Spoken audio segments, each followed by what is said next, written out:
Yay! I have to go suck down all the water. My God. Water is good. Welcome to Stargazing, a Stargate gazing podcast. I'm your host, Mary. And I'm your other host, Kathy.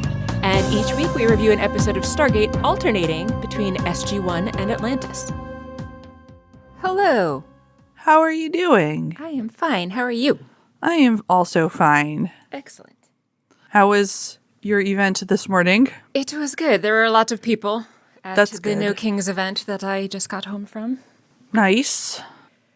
We just stayed here at the one in our town, but I think it seemed like a bigger turnout than last time.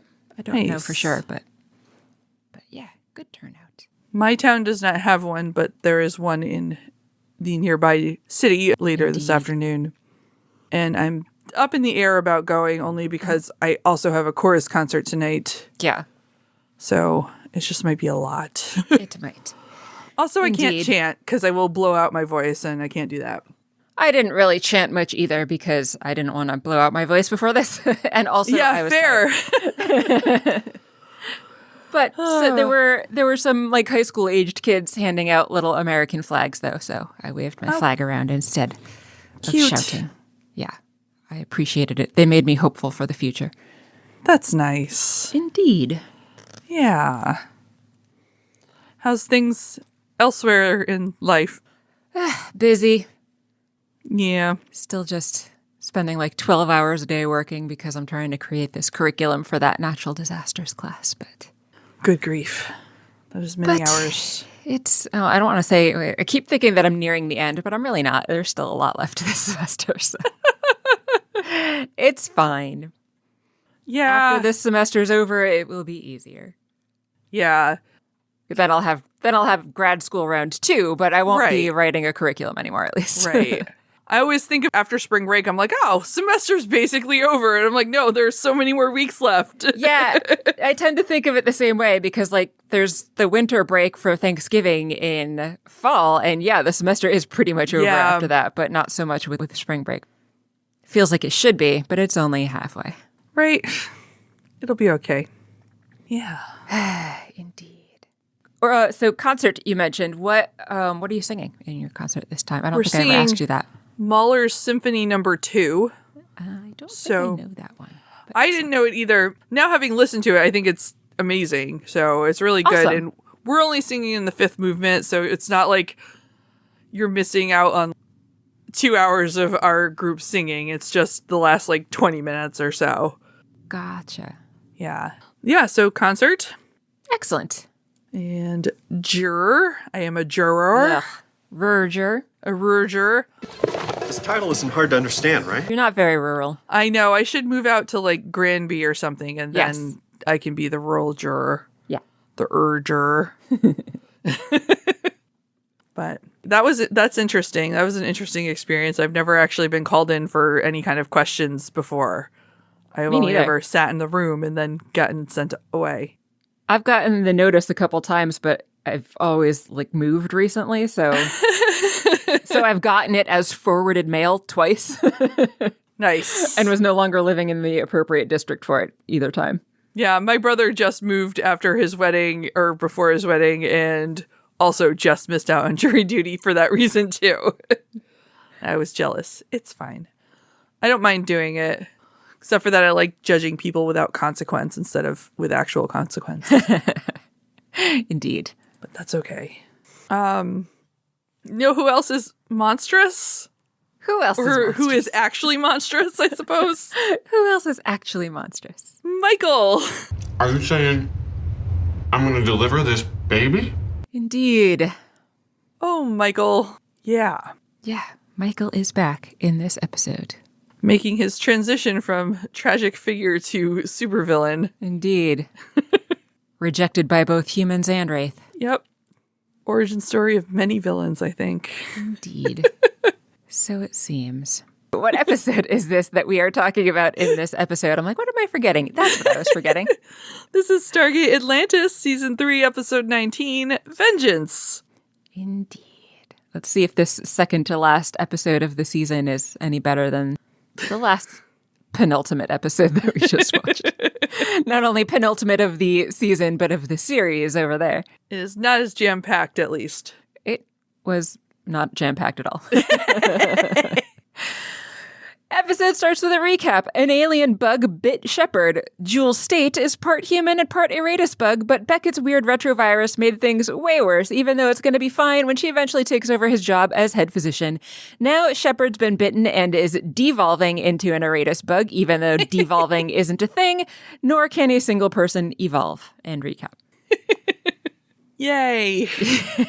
Yeah.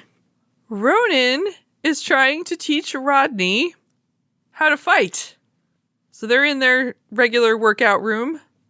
Ronan is telling Rodney to never take his eyes off the enemy for any reason, because it shows weakness. Obviously, this does not go well for Rodney. He keeps getting hit by Ronan as they're attempting this fighting training. I had questions about this. Yeah? Because Rodney was wearing a gi, like a karate or martial arts type of getup, with a yellow belt. But a yellow belt is not the most basic level, at least not in any of the versions of martial arts that I know. Typically, a white belt is the lowest belt. But Ronan doesn't have a martial arts belt of any type, I'm guessing, since he's not from Earth. And so this just made me wonder who has been training Rodney up to this point and who has tested him so that he earned the yellow belt. Because if he's just getting started, then he should have a white belt, and someone would need to actually, who is of a black belt rank or higher, would need to test him to give him his yellow belt. So who was that? When I left you, I was but a learner. Now I am the master. What if Rodney had nothing to wear for this and asked around, and this is what he got from someone else on Atlantis? That's fair, but then he shouldn't be wearing the belt, because he could just wear the gi without the belt if that were the case. But it looks like it's part of the uniform. Maybe he's just going for looks here. It is part of the uniform, but like your belt is a sacred thing, and so you shouldn't be wearing someone else's belt, especially if you haven't earned it. Maybe he stole it and doesn't care. So the other person doesn't know he's done this horrible thing. That's fair. Maybe. Maybe. He went into someone else's locker and just took it. Yeah. Fair. Because I'm sure he didn't have his own. Yeah. I suppose he could have gotten it from Earth, whatever. He didn't buy it in the Atlantis General Store, I'm sure. He sure didn't. But then if he was just buying it, why would he buy a yellow belt, which is the second lowest rank? Maybe he just likes yellow. Maybe he does like yellow. He should have worn an outfit like Taylor. Yes, I agree. She spars in awesome outfits. Yeah, she does. Very much agreed. That would have been great. Yeah. Or even Ronan. He could dress more like Ronan, too. Yeah. Or I suppose he could have just worn shorts and a t-shirt. I don't just throwing things out there. He had so many options, but this is what he went with. Yeah. Seemed like a weird choice. Just a weird choice. Perhaps an attempt to look like he's taking this seriously. I guess so. Shepard and Weir come in to let Ronan and Rodney know that they've lost contact with the Tyrannans. Hello! Which Ronan helpfully tells us were the volcano people. So it was that episode where they were trying to rescue people from their planet that was going to be decimated by a volcano. Right. Good thing at least some of them survived. Yeah. They've been relocated to a different planet, but they haven't been in touch apparently, and this is concerning for Shepard and Weir. Concerning enough to walk in and interrupt Ronan and Rodney's lesson? I don't know. Yeah. Weird. Don't they? Maybe they both have their radios off? I don't know. Anyway, Rodney suggests they send a Malp, but they've already tried that too. Shepard says everything looks okay, but the settlement that they are on is not anywhere near the Stargate. They've got to move a couple kilometers, so they don't send the Malp all the way to the village. They've got to go in person to check it out. Which, all of this time, Ronan and Rodney have been just watching each other. But at this point, Rodney is annoyed and turns away, and Ronan hits him again. Shepard suggests they maybe want to change before they go. And so they're going to go do that while Rodney tries to shake off the blows from Ronan and get ready for this thing he doesn't want to do. Indeed. Don't they have other teams that could go check this out? You would think. The main team, do they need to do that? Maybe. I don't know. We Anyway. don't really hear about, there's no team designations, which is why we keep referring to them as Team Shart. True. So maybe, are they the only team? You have the option of sending some Marines through, or you can send these guys through, and that is it. Does Lorne not lead a team, or is he just there? Doesn't he lead a team of Marines? Maybe. He's a Marine guy. I think Marine so. team guy. Okay. I don't know. I might be weird. misremembering, but yeah, it's very weird. Next, the team is on New Tanara, they are calling it. And it's a little town. They've built some houses. Rodney mentioned that they've got a lot done in this short amount of time that they've had here, so it looks like they've been productive. Taylor said there are hardworking people. Morons. And it just reminded me of that that other society where she was talking about them just being good, hardworking people. Wasn't that the Janai? I think so. That she was referring to before we knew that they were had this giant underground bunker and were evil or whatever. Totally trustworthy people they've never had problems with before. Yeah. Yeah. She says she's made several trips to assist them in getting settled.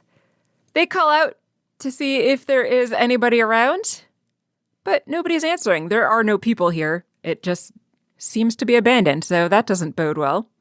They head into an office of some sort and call out again. There's nobody there.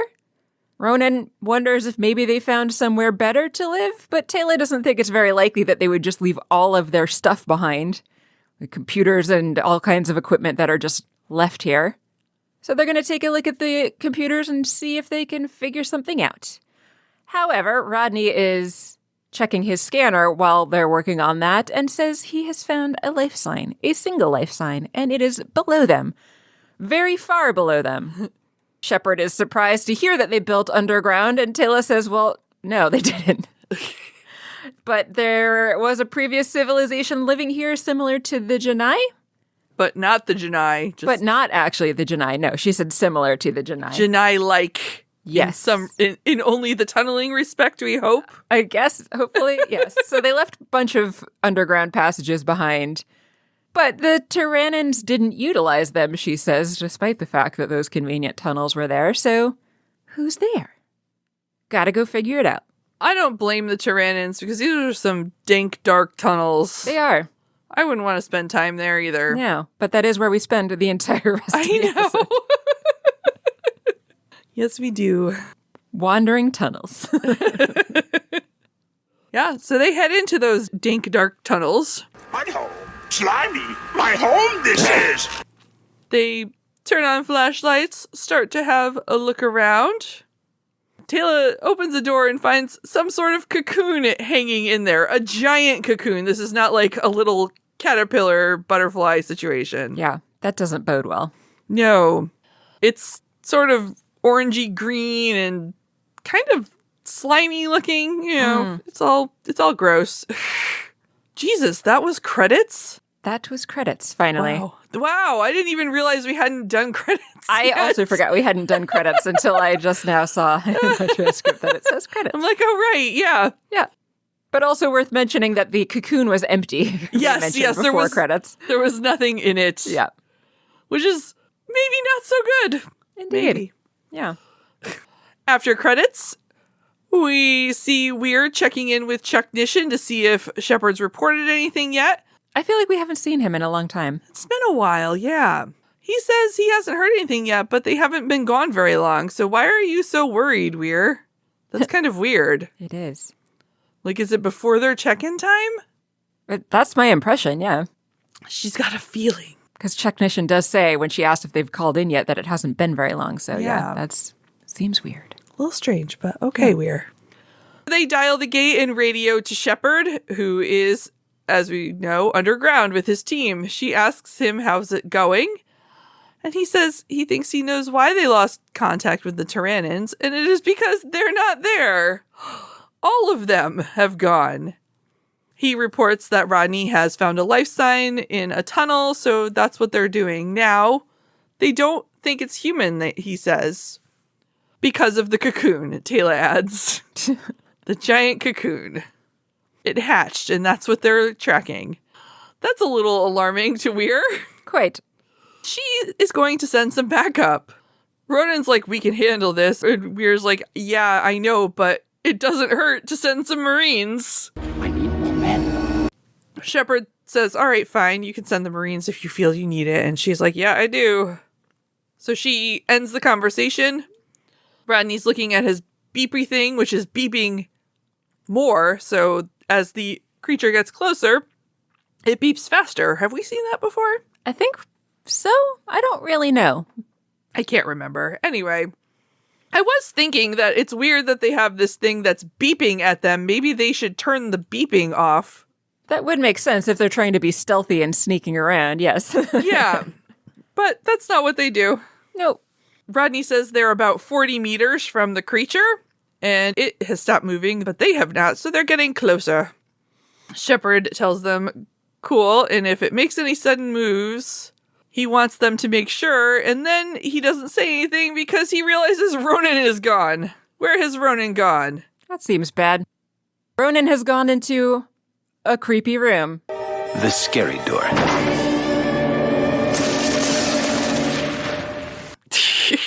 When Shepard calls to him, Ronan is coughing and tells him he's in there. He found some corner somewhere and snuck off here. Not really sneaking, but was exploring. And so they follow the sound of his voice and see what he's in there looking at, and it is all of the Tyrannans dead on the ground. Yeesh. In a big pile with Yeah. wounds on their neck. And so that seems bad. And they recognize those neck wounds, although they don't say where they recognize them from, but we have definitely seen things that like to attack other people's necks at some point. Yeah. And then we are in a lab because Ronan has found yet another room. As everybody was standing there looking at the dead bodies. And it's a lab of some sort. There is an Erratus bug sitting in a chamber, kind of a liquid-filled preservative type chamber. So, yeah, those are the things that attack people's necks. Shepard tells Ronan he's got to stop wandering off like that. But then is dismayed to see the Erratus bug sitting in its chamber of liquid because he has been attacked by one before and is extra appalled. Taylor wants to know what it's doing here. All of them want to know what it's doing here, but especially because these are not indigenous to this planet. So somebody brought it here intentionally, presumably. Definitely brought it here. It would be presumed it was intentional. Hopefully the only one that they brought, but somehow that might be doubtful.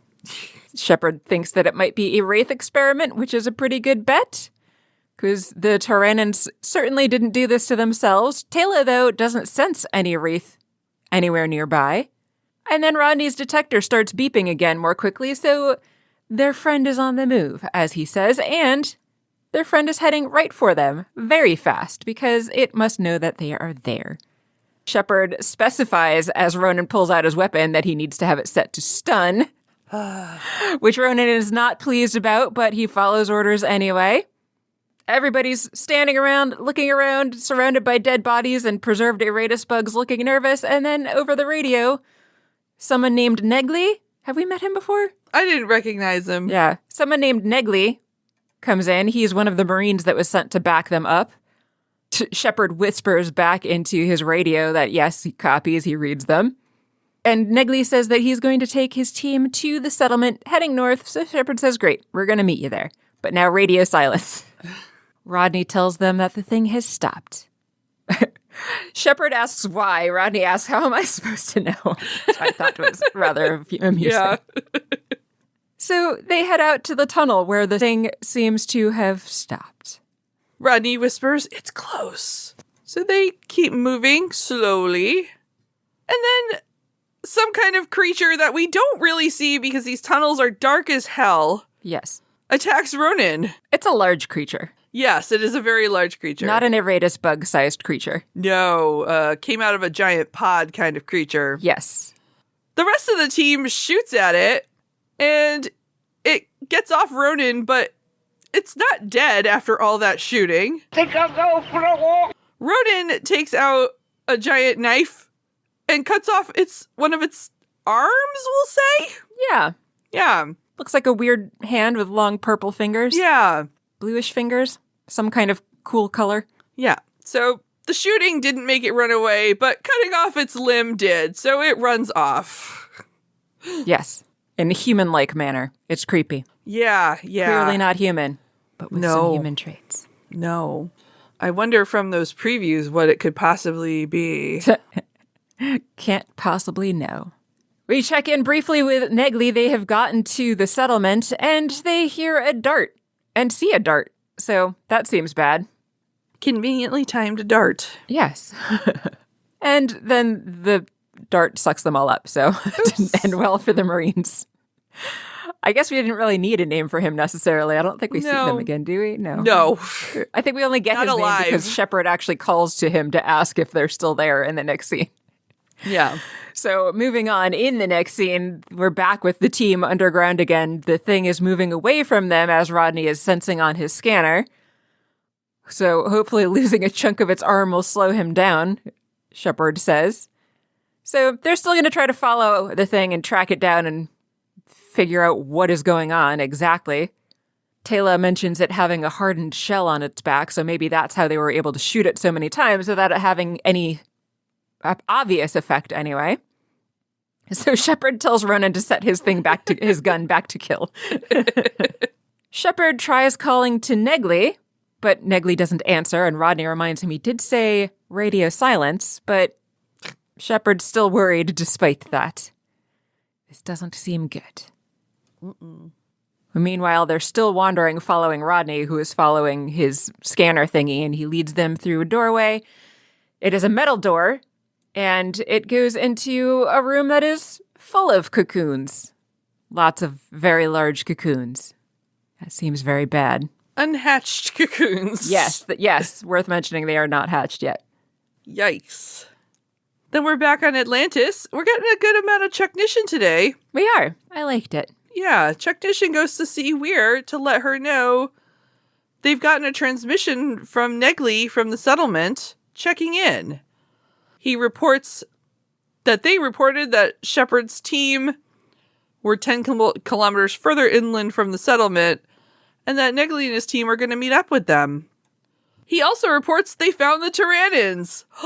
They found a better location inland. So we know that whatever he's learning is bullshit right now, because we've already seen all the Tyrannins, and they are not alive. Nope. They have not found better locations. They've found worse locations. Weir asks about the cocoon and the life signs, and Technician says they didn't say anything about that. The transmission was really brief. They were almost out of range. Yeah. Also, it is suspicious not only that Negley mentions finding the Tyrannins, but the fact that he's talking to Negley, who has been sucked up into a dart. Yes. There were many things to lead us to believe this might not be on the up and up. Yeah. Then we're back down in the tunnels, talking about the unhatched cocoons. They have not been able to find the creature that they're still also hunting. Taylor asks if there's another way out of the cocoon room. Ronan says, nope, that's the only door to the room. I was going to say kick room, but then that just kind of sounds like a cock room, so that would be a different thing. Yes, it would. Full of chickens. Yeah, yes, definitely chickens. Nothing else that could mean. Nope. Room full of chickens. Yep. Clearly, though, the creature found another way out. As Rodney says, it's still on the move. Shepard references Alien and how the creature moved through air shafts around the ship. Rodney points out that the creature also killed the whole crew, so maybe don't mention that while we're trapped in this dark, dank tunnels. Didn't kill all of them. Yeah. Just most of them. Yeah. Come on, darling. Come on, baby. That's okay. And then they finally agree what they need to do is track down this creature and kill it. But Shepard says, first things first, it's explosion time. Woo. Nothing that C4 can't fix if you are a Stargate series. Exactly. Although I guess it doesn't really fix it. Yeah. So then we see them planting a bunch of C4 in the cocoon room. As they're planting their C4, we see that conveniently the creatures are about to hatch. So, oh my god, they gotta do this real fast. Ah! So they all get out of the room and they try to close the door. One of the creatures sticks its weird arms through. They shoot at it, so it goes away, so they get the door closed. Shepard pulls out his detonator. Boom, there's a big explosion. It kills all of the creatures inside. Yay! Yay! Rodney thinks they might have singed his eyebrows. Good job, Shepard. God. Leave Rodney's eyebrows alone. Seriously, he needs them for facial expression. Exactly. They start off in the pod room. After checking to make sure that it at least seems everything is dead, they notice that their armless friend, as Rodney puts it, is on the move again, so they're going to follow that signal. Shepard again tries to reach Negley and his team, but gets no response, of course, because we know where they are currently. And Tayla asks if maybe they encountered the creature, but Ronan doesn't find that very plausible because would it have really been able to kill all 4 of the Marines? That doesn't seem possible, and Shepard agrees with that. I don't know. They had a hard time trying to take out one. They did. Yeah. They did. But yeah. Tayla has the good point of if they were alive, wouldn't you see them on the life signs detector? So that probably doesn't bode very well that they're not seeing Negley and his team on the life signs detector. But Rodney does say that it can't quite make it all the way to the settlement, though, so it only has a range of about 100 meters, so that's actually not all that weird after all. As they've been here talking, the thing has doubled back in a different direction, so now it is behind us. Rodney is not quite sure how it managed that, so maybe it is the air shafts, because they theoretically should have seen it if it was going to pass behind them again. So this thing clearly knows its way around way better than they do. Tayla thinks that they should just go back to the gate, but Ronan doesn't like the thought of giving up. But Tayla points out that it's not giving up. It's a matter of going to hopefully find the Marines and get more backup and then coming back again and doing a better search. And so Shepard agrees, but the problem now is how do they get out of there? Thankfully, Tayla's been paying attention. Fucking great, man! Why don't you put her in charge? Yeah. So then we see them outside walking around. They're talking about the creature, how they've never seen anything like that, and did anyone get a good look? Not really, it's very fast. And very dark. Yes. Ronan said it looked almost humid in some way. Rodney says it was clad in a grotesquely proportioned exoskeleton. Ronan, though, specifies he meant it had 2 arms and 2 legs, and that's what made it look humanish. Shepard says it looked like a giant bug, and he hates bugs. So they guess maybe if this was a Wraith experiment, they're trying to combine the Aratus bug with the Tyrannins, and that's why all the Tyrannins are dead. Neat. Rodney says that's how the Wraith evolved. So why would they want to create more Wraith, though? Because they already have a bunch of Wraith, and aren't they all hungry right now? Isn't that like a whole thing in this series? Yes. Yes. Shepard wants to know if they did want to create more Wraith, wouldn't it be easier to do it the way they normally do? You know, like a male and female, get a room? But they don't actually know how the Wraith procreate. So that answers that question for us. Rodney thinks, though, maybe they weren't trying to create more Wraith, they were just creating a hybrid creature, maybe to use as a weapon. And they're like, great, that's what we need. Super Wraith, Shepard says. They get to the Stargate. They haven't spotted any Marines, Shepard said. Rodney says maybe they went back to Atlantis, but they wouldn't just do that without telling Shepard, even though Shepard told them radio silence, because I'm pretty sure Shepard breaking radio silence means they get to break their radio silence. So Tayla thinks the creature must have gotten them. So, uh-oh. They try to dial out, and nothing happens. Not great. It just makes a weird noise when they try. Yeah. Not the correct noise. No. Game over, man. It's game over. Rodney opens a panel and the control crystal is gone, so they are trapped on this planet. So either the bug removed it or something else is going on. It'd be funny if the creature removed it. It would be weird. I appreciated that Shepard just told Rodney to fix it. He's like, I can't fix it. It's just gone. He doesn't carry around spare control crystals. Maybe they should. I was about to say, maybe they should. I feel like this happens not infrequently. Yeah. Underground, Michael's walking down a hall. Michael? Yeah. Who would have guessed he was there? He heads into the pod room, and he is not pleased. No. By what he sees down there. Meanwhile, back up at the gate, they're debating what to do. Should they stay here? Should they head back to the town? Rodney says that Dr. Weir's surely going to call in, and then when she dials up, they can ask for backup and a puddle jumper. But they don't know how long that's going to be. It could be hours for all they know. 17 days. Hey, man, I don't want to rain on your parade. We're not going to last 17 hours. Taylor thinks that they should just stay where they are because the life science detector will tell them if anything dangerous is coming.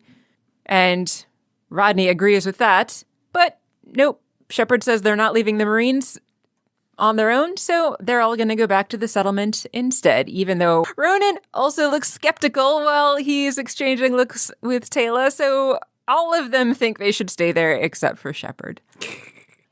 So they're underground again, because that's all they do this episode, is wander around underground in dark, dank corridors. Taylor, though, suddenly senses something. She's not sure if it's a wraith, but it's not a wraith. Does her sense detect anything but wraith? Yeah, I thought that was weird because, to my knowledge, no. So, I mean, she's clearly detecting Michael, but since he's not quite wraith, that's why that's true. Not right. But you would think they should be able to tell that that's Michael then by that logic, because she's definitely been alone in a room with him before, so you'd think she would notice his not quite wraith feeling, I guess we'd call it. Yeah. They should always err on the side of wraith with Taylor, as we learned in the last episode. Yes, exactly. Once again, Rodney's not believing Taylor's feeling, and that never ends well. Rodney says he's still got just the one life sign, but then, Surprise, motherfucker. all of a sudden, there's a second one that just came out of nowhere. Maybe an egg hatched? Maybe there's part of the settlement that's shielded and somebody just came out of that? Maybe it's a Marine? Who knows what that thing is? Whatever it is, it's close. So they all pull out their weapons and start aiming all around themselves.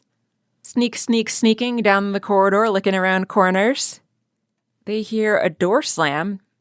That seems bad. Rodney turns around and realizes Taylor's gone. That seems even worse. And she seems to have gone through whatever the shut door was. And then all of a sudden a pipe over them breaks and starts spraying steam at them. And then all of a sudden the monster thing is there also. Oh my goodness. All kinds of things are going wrong here. Taylor, though, seems okay and intact in the room that she's gotten trapped in. She's banging on the door trying to get everyone's attention. There's somebody at the door. The monster thing, even though it is trying to attack the rest of the team, seems to be having trouble seeing them in the steam. But at the same time, the team doesn't want to fire at it because they can't see each other in the steam. Finally, though, the thing makes itself very obviously known, so they're all able to shoot at it. And it falls. Shepard is able to open the door where Taylor had been, but now it is empty, even though she was just there a minute ago calling to them. And Rodney reads 2 life signs moving away. So does that mean the thing is definitively dead? They just said it falls. It fell before, like we saw it fall, but we don't know for sure if it was dead. But I guess if there's 2 life signs now, one would be Taylor and one would be who we know as Michael, even though they don't know that yet. Well, I think Taylor knows that there was a quick scene of his reveal in the room. Oh, that's right. I forgot about that. I skipped it and missed it. I didn't mean to. Forgot. Indeed. Yes. But anyway, they've disappeared now. So now there's no life signs. So I guess the thing is dead. And also now Michael and Taylor are hiding. Yeah. And there's no way to track them. Lab shielding confirmed. Indeed. And then we're in Michael's lab. Secret lab. Taylor is strapped to a table, of course. She wakes up. And Michael tells her things will proceed more quickly if she doesn't resist. That's not good. Back with the rest of Team Shart, they're talking about the creature. Rodney thinks they should aim for the stomach area. It's more vulnerable seeming. A soft underbelly. So I guess they didn't kill it. Although then he says you were able to kill it when you hit it there before, so they did kill it? Oh, yeah, that's weird. Are they just assuming that maybe I think they may be assuming that the other life sign is another creature rather than Michael. Yeah. So they got to go for that. Yeah, maybe that's what they're talking about. All right. They don't know where to go. Rodney's life sign detector still not picking up anything, so Ronan just picks a direction. Then we're back in the lab with Taylor and Michael. Taylor's asking what the hell's going on. Did you do all of this? Killing all of those people? Doing this experiment?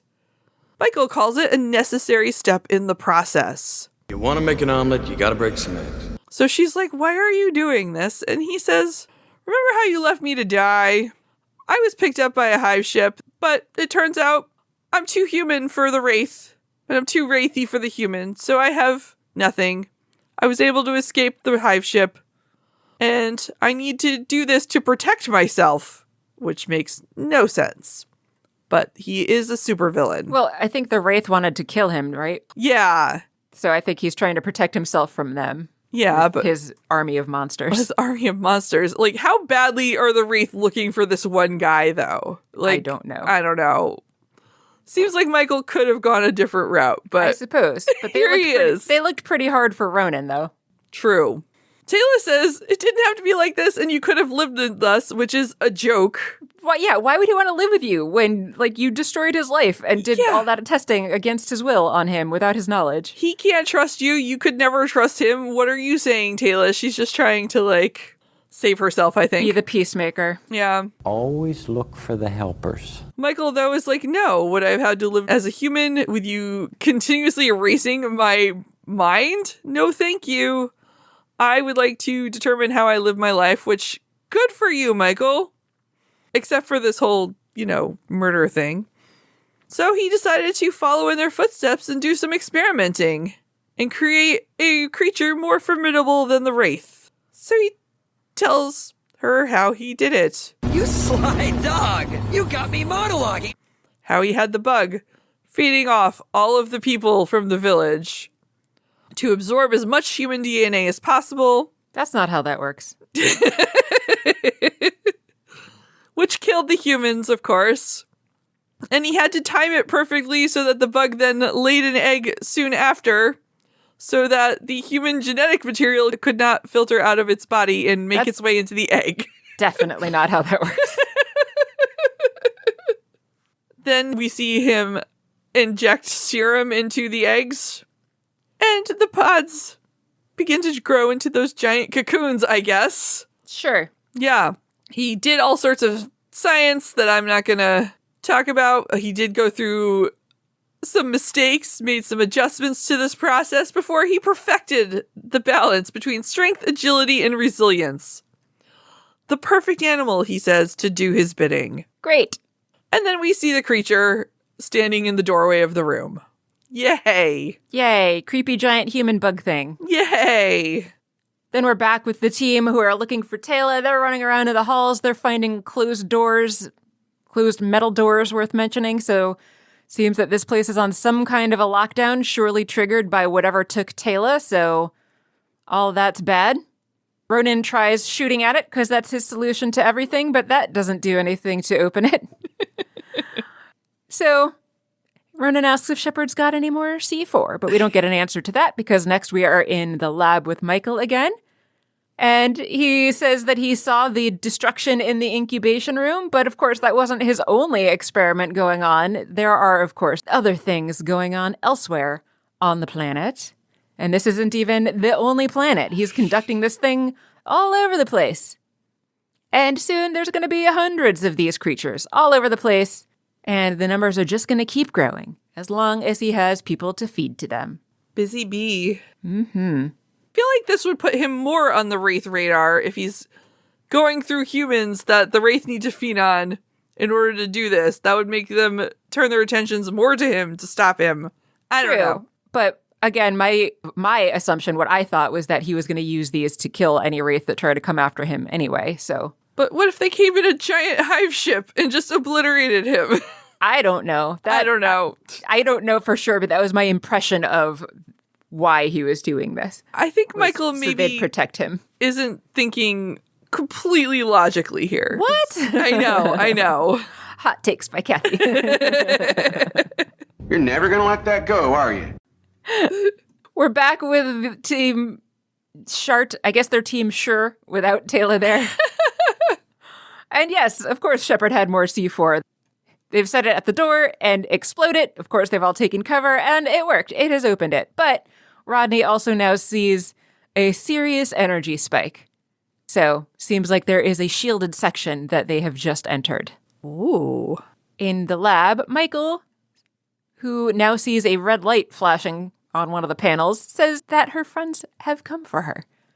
And doesn't matter because they're also going to get eaten the way that Taylor's about to get eaten. Friends, not food. Taylor starts talking about how Dr. Weir's surely going to send people, but Michael doesn't care about Dr. Weir because he's already told them all of the bullshit that Chuck Nishan told her before, because as we knew, there were no Tyrannans and there was no Marine to be telling her about that. No. Tayla asks him please not to do this, but he reminds her that twice they have screwed him over now. So why would she expect any better treatment than what she is getting? And so he accuses them, the humans in general, of driving him to this. Yeah. It's your own fault, meh. I mean, it kind of is. Not Tayla's, because she was always against it, but... Yeah. Yeah. But the Tyrannans were innocent. Yes. They had absolutely nothing to do with any of that. They did not. Bad Michael. Yes. Elsewhere in the complex, they come across some of the dead Marines. Womp womp. And then they find the rest of the dead Marines. Great. There's some real pretty shit now, man! Yep. Then they hear the sound of bugs chirping. So they head in that direction after they take the dog tags off of their fallen brethren. But they're attacked. The creature has arrived. So they start shooting at it.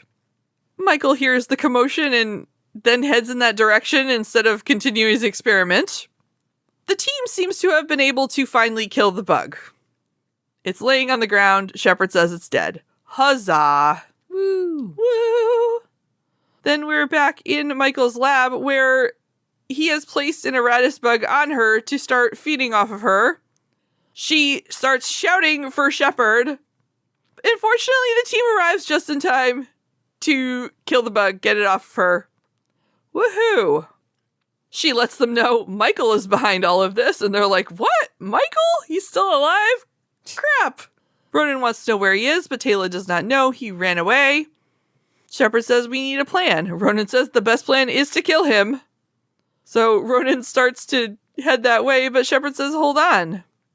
Ronan insists there isn't time for this stuff. I'm kind of on his side. Maybe they should just nip this in the bud. Yeah. Doesn't anyone see that this is wrong? Rodney, though, is like, I should check out these workstations. Maybe I can find some information about these creatures and how they were created and any weaknesses. So Shepard finally says, fine, you stay here. Tayla will stay here. Ronan and I are going to go after Michael. Let's all keep in touch, though. But Rodney reminds them they can't because it's shielded. The radios won't work. So he tells Rodney to unshield it then. So that'll be Rodney's priority. Out in the hall, Shepard and Ronan are going to split up, which seems even worse. So not only have they split the party, but now they're splitting the split party. Shepard tells Ronan to set his gun back to stun, which didn't really make a ton of sense to me, but... No! It didn't seem to make any sense to Ronan either, but Shepard thinks that they need to question him. Yeah. So they go back and forth about that for a bit. And they're continuing to go back and forth about that when the scene ends and we are back in the lab again with Rodney and Tayla. Rodney is amazed by how much work that Michael was able to get done in such a short amount of time. And he asks Tayla if Michael is full-on Wraith again, but she says no, he's still got some human characteristics, so my assumption would be that that's permanent at this point. Yeah. And she does say that that's why she felt confused about his presence at first. Rodney says you'd think that his human side would temper his aggression. Tayla's basically like, yeah, that's not my experience with humans. But they need to figure out, regardless, exactly how to stop Michael, because all of this is bad, and they cannot let him escape because he is too dangerous. Tayla makes mention of understanding his anger because his life was destroyed and his family back home is now, of course, not wanting anything to do with him. Rodney is shocked that he had family, but apparently Tayla doesn't know for sure, but she's just guessing? She wonders what he left behind when they captured him. Maybe he was even a scientist, which is how he was able to get all this shit done in such a short amount of time. Yeah. So she's basically trying to see his more human side, even though he's not really human. She's such a good empathetic person. She is, yes. Rodney thinks he's figured out how to disrupt the shield, so that's good. He turns it off and is able to radio to Shepard. Woohoo! He asks Shepard if he's had any luck finding Michael, but no sign of him yet. We ain't found shit! And is the life science detector working? It sure is, but uh-oh. There's a shit ton of life signs right near where Shepard is. Tons of life signs. Uh-oh. Shepard wants a definition of ton and near. So Rodney clarifies a few dozen. although he doesn't say exactly how near is near. And who knows what they are, but they must have all just been released, and now they are heading towards Shepard. Uh-oh. Indeed. We get a brief scene of Ronan moving down a hallway and getting attacked by one of these things, and he does manage to kill it. Shepard is wandering around another corner on the lookout, and Rodney's telling him to keep going straight. You should be meeting up with Ronan soon, but it's not Ronan. It's Michael. So they have a little greeting, a little meeting. Shepard says he was hoping never to see Michael again, but Michael says he hopes just the opposite. He's so excited to kill Team Shards. He is. Shepard says, we'll say your goodbyes, I'm about to kill you, but first I want the control crystal for the DHD. Michael's like, no. Shepard says, I can just kill you. Michael says, unless I stun you first. Yes, this is a fun little face-off. Whee! What a predicament! Michael talks about his creatures and how great they are, and maybe Shepard should be impressed. And he's just continuing the experiment that y'all began. Shepard's like, well, what's your ultimate plan then? Take over the galaxy? He calls that a little too Dr. Evil, which is something Michael would know nothing about. We hear over the radio, Rodney tells Shepard the creatures are closing in on them. So Shepard orders them to go to the gate, Rodney and Taylor, and that they will all meet up there. Shepard again demands the control crystal from Michael. Michael says, no. Shepard says, I have no problem killing you. Michael lowers his gun at that point. And Michael's like, I don't have a problem dying. And if you kill me right now, I will die knowing you guys didn't get off this planet. So win for me. And then the creature appears and attacks Shepard. Curse your sudden but inevitable betrayal. So Michael takes off, of course. Of course. Yeah. But Ronan shows up, so Shepard's got some help fighting off this particular bug. Yay? Yay? We're back with Taylor and Rodney next. They need to do some repelling? For reasons? I wasn't really clear on why. Are they going up or down? Well, repelling is down. This is referring to repelling equipment, but Rodney does mention having to climb. So I don't know, but they're donning some rock climbing equipment. And I thought it was weird. Also, where did they get it Did they from? have to repel down to begin with? I don't think so. I don't know. We don't see them get in, We didn't see that, yeah. Maybe they did, but we don't know. We didn't get that. Nope. Anyway, Taylor says they're coming, so they need to hurry. Then we're back with Ronan and Shepard, who are trying to run away from extra bugs. They're firing at them as the bugs start catching up. And then they notice some air shafts. So yes, there has been air shafts that they've been sneaking around in. And so Ronan and Shepard climb into it. And then they find themselves out on the forest. I think it was him and Ronan that we see them come out of basically the same hatch that they use every time you try to get out of the SGC. Yes. Into the forest. It was the exact same hatch, yes. Absolutely. They have one hatch, and they will use it no matter what planet they are supposed to be on, and it will be... Yep. We're not supposed to notice these things. They take a look around, and conveniently, there's a dart right there. Oh, how convenient! And probably that must be Michael's, so Shepard's going to fly it. He's going to pick Rodney and Taylor up, and then use the dart's DHD to dial the gate. And of course, he's going to pick Ronan up too. I was like, wait, what happens to Ronan? Oh yeah. He's going to pick Ronan up too. Ronan said no, well, his plan was actually to just blow it up, but he likes Shepard's idea better. Right. So Shepard heads to the dart. There are still creatures coming up after them from the air shaft. Ronan keeps firing at them. And then Shepard does manage to get Ronan up in the dart beam. Woohoo! Yay! So I guess Taylor and Rodney were climbing up into the forest with their climbing gear. Yeah. Because now that's where they are. Rodney detects life signs ahead, hopefully Shepard and Ronan. Taylor wants to know, but Rodney is not so convinced because there's a bunch of life signs behind them too, and everybody is closing in fast. Too fast. So they're horrified. Rodney says they're completely surrounded, and they are completely surrounded. There's bugs all around behind them. And in front of them, on all sides, they stand back to back, with weapons drawn, of course, and then a dart flies overhead and picks up Taylor and Rodney. Michael has been there as part of this army of bugs, and he is not pleased. No. At this turn of events. This is definitely going to make him rethink his decisions and go in a different direction. Yes, surely so. Yeah. Then we're in Atlantis, where they've got an incoming wormhole. It's Colonel Shepard. The team comes through on foot. They do not have the Wraith Dart. They also don't have the Marines, which Weir picks up on right away. Shepard just says they didn't make it. Rodney adds they barely made it, and they had to commandeer the Wraith Dart to dial out, which they left on a different planet so that they didn't ruin the gate room trying to get it through. Weir asks about the Tyrannins. They're like, all dead. Weir's like, but I talked to Niggly. Taylor says, no, that was a ruse. Your cunning attempt to trick me. Perpetrated by Michael, who killed them all the Marines. Well, his bugs did. Yeah. She wants more detail, of course. Shepard says, wait a minute, but we need to talk to the Daedalus. It's unfortunately a few days out. Shepard says they're going to need to make another stop with the Daedalus on its way to pick up their new Wraith Dart they've gotten. Yay. Yay. And then we're with Dr. Weir walking down a hallway. She doesn't look too pleased. She's clearly thinking about the shitty turn of events here. Taylor meets up with her. Dr. Weir tells her that she just came from Rodney's lab. She's been looking at Michael's research.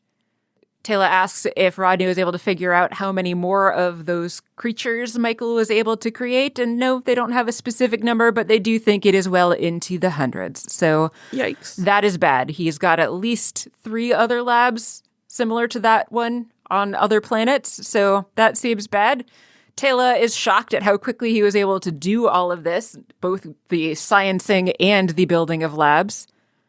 The thing that's troubling Dr. Weir most, though, is the fact that Michael found out about the Tyrannan settlement through information when he hacked their system previously, so oops. It's their fault all the Tyrannans are dead. Yeah.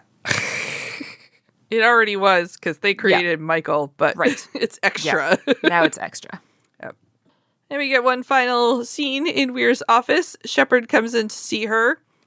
Colonel Caldwell has reported that they did a full sweep on the planet they were on, and there were no life signs. All of the creatures and Michael were gone. So he must have escaped through the Stargate with all of his pals. Rodney's going to try to sort through and find out where they went, but it's hard to find gate addresses in those DHDs. And, they say they need to find him. He's already too dangerous. And Shepard adds, I'm sure we're number 1 on this hit list. End of episode. Something to look forward to. Great. But not on this podcast. Sorry. No. Although maybe if it's covered in the next couple. Yeah, fair. Episodes? Yeah. But that's for another day. That is for another day. Did you like the episode? It was fine. Like, it was very dark to begin with. It felt very much like trying to watch an X-Files episode where you just can't see shit through most of the episode, which is okay, but also kind of annoying. Yes. But otherwise, it was fine. Like, everything that happened in the episode really sucked. Yeah. It was a fine episode of them, like, stalking a creature stalking them. But it had a little bit of tension. So it kept my interest mostly. It wasn't my favorite episode, though. That's not a ringing endorsement of this episode. How about you? I found it just to be very tedious. Fair. It just felt to me like the entire episode was just watching the team wander around dark hallways looking for things. Pretty much. Because it was all just them following Rodney, who was following his scanner, looking for the first life sign, then looking for the multiple life signs, then looking for the bugs. And it just, it seemed very monotonous to me. And also, like you said, all of the things that did happen that weren't just them wandering hallways were not great things. And I still continue to not like this whole Michael plotline where we're still supposed to be seeing all the Atlantis people as the heroes in this when they did horrible things to him. And now, shocker of shockers, he's turned into even more of a monster than he would have been if they had just left him as a wraith. So. Yeah. Well, if it isn't the consequences of my own actions. Yeah, so it's just not great. No. Well, what are we going to watch next? And will it be great? The final thing? Sadly, it will not. At least not in my opinion. It is weird to think that this is going to be our last episode of SG-1, the regular series anyway. Yeah. Not our last dealings with the actual team SG-1. But next is Season 10, Episode 20, Unending. Ironic name for the last episode. With extinction imminent, the Asgard hand over all their knowledge and technology to SG-1, but not before the Ori launch an attack, trying to intercede. So I guess the Ori aren't dead? I mean, the people of the galaxy lived. I don't know if it's the actual Ori. I don't know. Like, the Ori armies were human. Well, yeah, I know, but it specifically says the Ori. That's true. That was the booklet description. But I feel like Ori is used as shorthand a lot for the Ori army as well. Fair. Could be. Could be. Over at TVDB, trapped on board the Odyssey, the members of SG-1 must live out the rest of their lives together when Carter activates a time dilation field to save the ship from destruction. So that's a completely different description. Good job, Carter. Way to trap everyone for the rest of their lives. Yeah. Yeah. And I remember not liking this episode, and I've kept wondering, like, this whole time. I think I mentioned last time, or I mentioned before at some point, I've been like, where is this episode that I know I don't like? Apparently it's the last one. Great. Cool. Maybe you'll change your tune. Maybe. There have been a few episodes that I've remembered not liking in the past that I liked better this time around. Yeah. So who knows? Maybe. I'm not very optimistic about that. Possibly. Yeah, so we've got that. Indeed. Anything else? I don't think so. Thank you so much for listening to Stargazing with Kathy and Mary. Our fully listener-supported program couldn't be done without you. Show your support by telling everyone you know how awesome this show is. Find us at stargazing.space. Reach us by email, stargazing@gmail.com. Find us on social media at Blue Sky. Get some merch, tinyurl/stargazing. And finally, show your financial support at patreon.com/stargazing. Thank you for traveling through the gate with us. Catch you next time on Stargazing with Kathy and Mary. I'm Mary. I'm Kathy.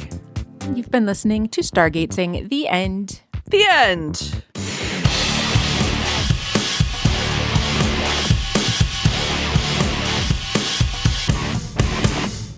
All right. Even though Ronan and Taylor Ronan also looks skeptical as he exchanges. I can't talk. Ronan also looks scheduled. Why is this so hard? Ronan also looks skeptical while he's exchanging looks with Taylor. So all of them think they should stay there except for Shepard.